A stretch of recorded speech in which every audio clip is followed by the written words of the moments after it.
Assalamualaikum warahmatullahi wabarakatuh. Sebagaimana yang kita ketahui bersama, dunia termasuk Indonesia di dalamnya pada saat ini sedang dilanda oleh wabah COVID-19, Coronavirus Disease 2019, yang persebarannya sangat cepat dan mematikan. Karena itulah Menteri Pendidikan dan Kebudayaan Republik Indonesia pada tanggal 17 Maret 2020 menerbitkan surat edaran yang ditujukan kepada segenap pimpinan perguruan tinggi negeri dan swasta yang menginstruksikan penyelenggaraan perkuliahan jarak jauh atau yang dikenal dengan kuliah daring agar sivitas akademika dapat belajar atau bekerja dari rumah, work from home, untuk menghindari penyebaran virus corona di kampus-kampus. Instruksi Mendikbud tersebut diteruskan oleh Rektorat Universitas Sriwijaya, kemudian oleh Dekanat Fakultas Hukum, disampaikan kepada segenap tenaga pengajar di lingkungan Fakultas Hukum Universitas Sriwijaya. Namun, instruksi tersebut tidak dengan serta-merta dapat dilaksanakan, terutama karena pengajaran jarak jauh belum terlembaga di lingkungan Universitas Sriwijaya, khususnya di Fakultas Hukum, yang selama ini pembelajarannya masih dilakukan secara konvensional, dalam arti pertemuan tatap muka di kelas. Karena itulah rata-rata tenaga pengajar memerlukan waktu untuk mencari informasi tentang aplikasi yang tersedia untuk pengajaran jarak jauh, mempelajari dari beberapa alternatif yang ada, sebelum akhirnya dapat memutuskan dan menggunakan aplikasi tertentu untuk melaksanakan pengajaran jarak jauh. Adapun unsur-unsur perkuliahan konvensional yang seharusnya ditransformasikan ke perkuliahan daring meliputi antara lain adanya ruang belajar, dalam hal ini berupa virtual classroom, adanya tenaga pengajar, adanya mahasiswa, adanya fasilitas pencatatan kehadiran secara real time sebagai daftar hadir, dan dapat digunakannya berbagai alat bantu sebagaimana yang biasa digunakan di dalam kelas, seperti speaker untuk paparan lisan maupun untuk tanya jawab secara interaktif, papan tulis yang bisa berupa note yang dapat ditulis oleh pembicara dan dibaca oleh para pemirsa, dan juga paparan lainnya yang ditayangkan melalui proyektor atau infocus. Dan yang terpenting adalah aplikasi tersebut bersifat fasilitas publik dalam arti tidak berbayar, karena tidak ada anggaran penunjang untuk kegiatan ini, baik untuk tenaga pengajar maupun untuk mahasiswa. Akun yang saya miliki di akademia dan yang selama ini saya gunakan untuk berbagi karya tulis dengan publik dapat saya manfaatkan untuk mengunggah file dalam rangka menyampaikan informasi atau instruksi perkuliahan, berbagi bahan ajar, dan lain-lain. Mahasiswa dapat mengakses akademia secara cuma-cuma melalui situs www.akademia.edu. Namun, akademia tidak dilengkapi dengan fasilitas perkuliahan online. Karena itulah saya memilih fasilitas live stream yang tersedia di YouTube dengan pertimbangan antara lain, pertama, bahwa live stream di YouTube dapat diakses oleh ribuan pemirsa secara serentak, sehingga untuk keempat kelas paralel mahasiswa Unsri di kedua kampus, Palembang dan Indralaya, yang jumlahnya sekitar 500 orang lebih, dapat secara bersamaan mengakses perkuliahan online melalui live stream di YouTube.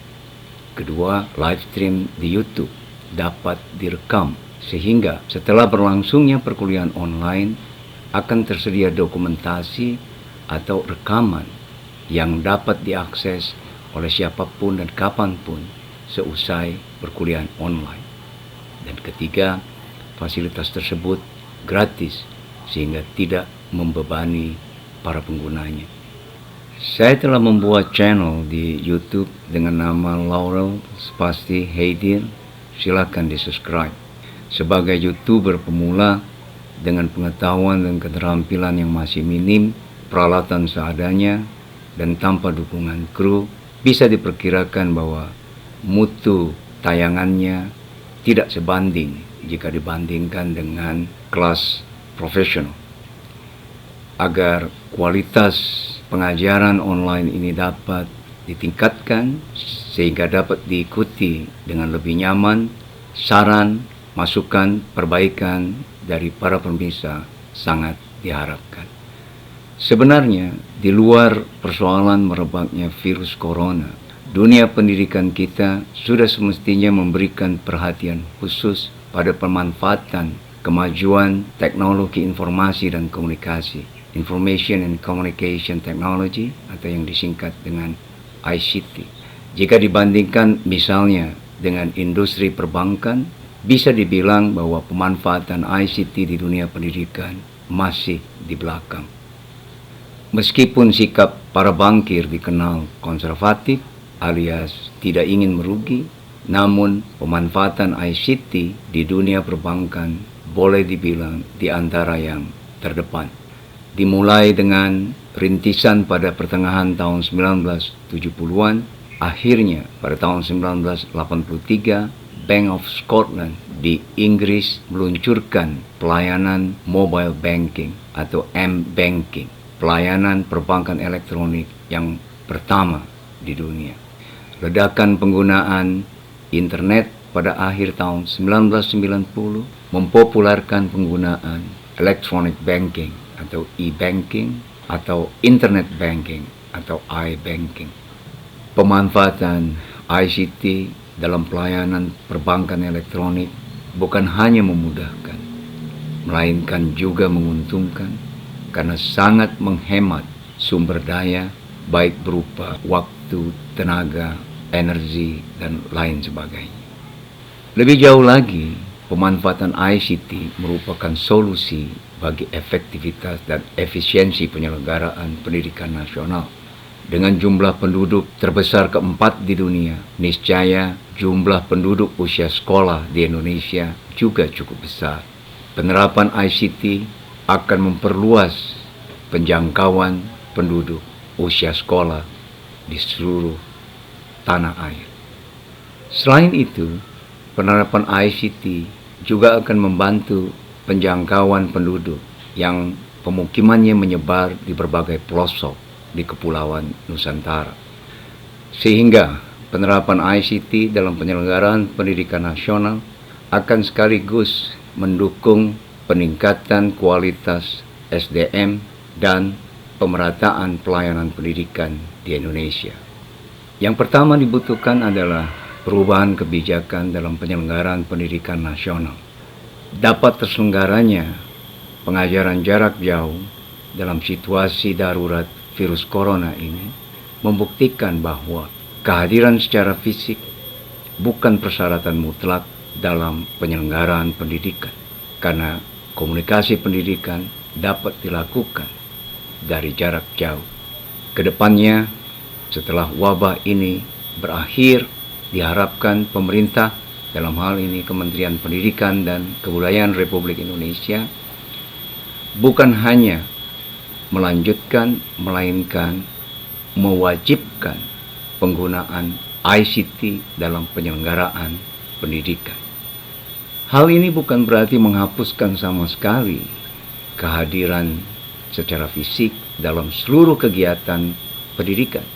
Ada beberapa kegiatan yang memang membutuhkan kehadiran secara fisik, seperti misalnya praktik olahraga, praktikum di laboratorium, kuliah kerja lapangan, dan berbagai kegiatan yang serupa dengan hal ini.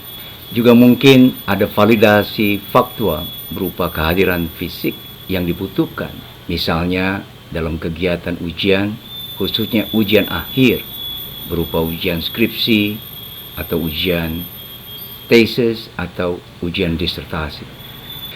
Kedua moda pembelajaran ini, baik perkuliahan konvensional maupun perkuliahan jarak jauh, dapat dirumuskan ke dalam regulasi yang kemudian dijabarkan ke dalam protokol yang menjadi acuan dalam penyelenggaraan pendidikan nasional. Yang terpenting adalah kesediaan untuk berubah dari sikap konservatif, yakni dengan tidak mensyaratkan kehadiran secara fisik untuk kegiatan pendidikan yang dapat dilakukan melalui komunikasi online. Perlu kita camkan bersama bahwa mencerdaskan kehidupan bangsa merupakan amanat kemerdekaan Indonesia, sebagaimana yang tertuang dalam pembukaan Undang-Undang Dasar Negara Republik Indonesia tahun 1945. Penerapan ICT dalam penyelenggaraan pendidikan nasional niscaya akan secara signifikan mempercepat pemerataan pelayanan pendidikan serta peningkatan kualitas SDM di Indonesia. Thus, hal ini akan membantu pemerintah dalam menunaikan amanat konstitusi. Selain regulasi, dukungan prasarana dan sarana untuk pembelajaran elektronik atau electronic learning atau e-learning juga sangat dibutuhkan. Yang merupakan prasyarat dasar adalah ketersediaan jaringan internet. Idealnya, jaringan tersebut dapat menjangkau seluruh Indonesia, dari Sabang di barat sampai Merauke di timur, dari Pulau Miangas di utara sampai Pulau Rote di selatan. Kemudian kampus atau sekolah harus dapat berfungsi sebagai sentra pembelajaran elektronik. Peralatan untuk rumah produksi atau production house juga dibutuhkan, selain tentunya dukungan awak pengelolanya. Kembali ke topik penerapan ICT untuk pembelajaran jarak jauh, semoga Universitas Sriwijaya di antara yang terdepan dalam menyelenggarakan e-learning. Idealnya, Unsri memiliki aplikasi pembelajaran elektronik sendiri, misalnya Sriwijaya Virtual Classroom atau Sriwijaya Online Education, yang dilengkapi dengan peralatan rumah produksi yang canggih dan didukung dengan tenaga yang profesional di bidang ICT. Melalui penerapan ICT di lingkungan Unsri, proses pembelajaran akan menjadi terintegrasi dengan lebih baik, mulai dari kegiatan permata kuliah, berprogram studi, berfakultas, hingga akhirnya menjadi satu kesatuan yang terpadu seuniversitas. Keterpaduan ini bukan hanya akan membuat proses pembelajaran di Unsri menjadi lebih efektif dan efisien, melainkan juga akan memudahkan pemantauan terhadap kualitas pembelajaran pada setiap unit di lingkungan Universitas Sriwijaya.